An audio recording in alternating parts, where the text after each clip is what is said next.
ఇస్తలేరు కొడుకులు వీళ్ళు. వీళ్ళందరూ మంగ్లీ పేరు సిమెంట్ ఫ్యాక్టరీలు ఇవి ఉంది అవి ఉంది అన్ని చెప్పి అంతా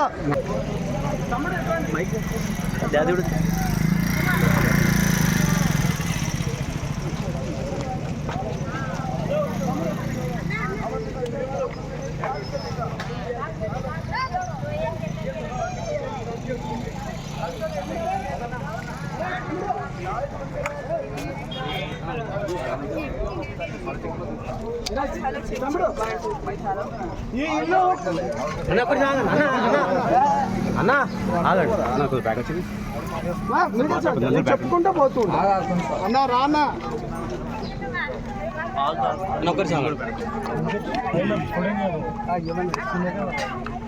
ఇప్పుడు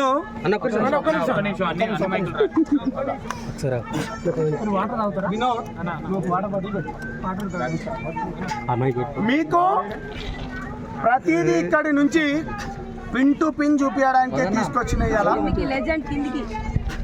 పిన్ టు పిన్ చూపించడానికి వచ్చిన నాయకుడు బాలాజీ దగ్గర నేను పదే పదే చెప్పిన, తమ్ముడు కానీ నేను కానీ రఘు కానీ, బాలాజీ ప్రధాన నిందితుడు. బాలాజీ దగ్గర ఉన్నది మధు దగ్గరికి వెళ్ళి వీళ్ళు ఎవరెవరైతే ఉన్నారో మంగ్లీ మీకు ఒక మాట చెప్పింది.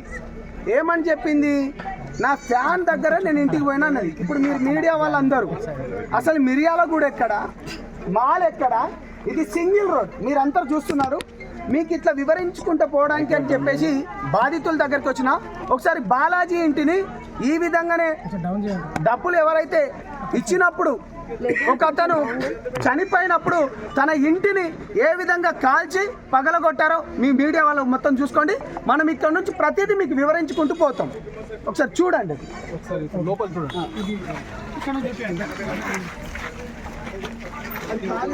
అదంతా చూసుకోండి, అది మీరు షూట్ చేసి ఏం చేసినప్పుడు ఊరు మొత్తం తిరగబడి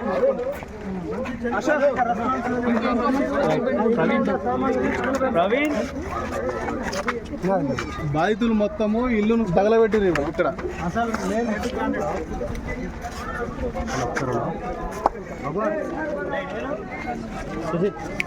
ఏం దొంగ ఈడే దొంగ నా కొడుకు. ఇంతకుముందు వీళ్ళు అయ్యా దొంగ, ఇంతకుముందు కార్లో నిప్పిస్తా ఈ చేపిస్తా అవి చేపిస్తా అని వీళ్ళు అయ్యా.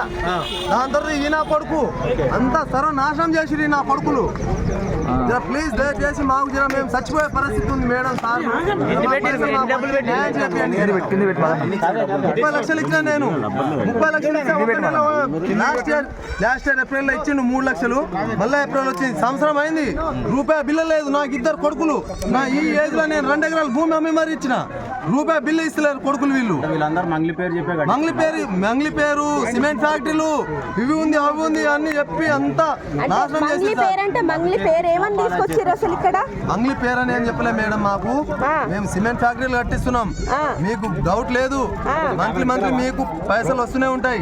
ఒక రోజు అటు ఇటు అయిపోతుందేమో కానీ మీ పైసలు మీకు ఇస్తాం, కంపల్సరీ వస్తుంది అని చెప్పి మొత్తం మంత్లీ ఎవ్రీ మంత్ లో మీ అకౌంట్ లో పైసలు పడుతుంది. లేదంటే క్యాష్ ఇస్తాం ఇంటికి వచ్చి, లేదంటే మేము పిలిచి ఎక్కడో అక్కడ రోడ్ మీద అయినా మీ క్యాష్ మీకు ఇచ్చేస్తాం కార్లో కూర్చోబెట్టుకోని అని చెప్పి పైసలు తీసుకొని మొత్తం సర్వనాశనం చేసి మేడం మేము చచ్చిపోయే పరిస్థితి ఉంది. ఇప్పుడు 2 ఎకరాల భూమి మా ముత్తాతల తాతల నుంచి 6 తరాల భూమి అమ్మి మరి ఇచ్చిన 2 ఎకరాలు. నేను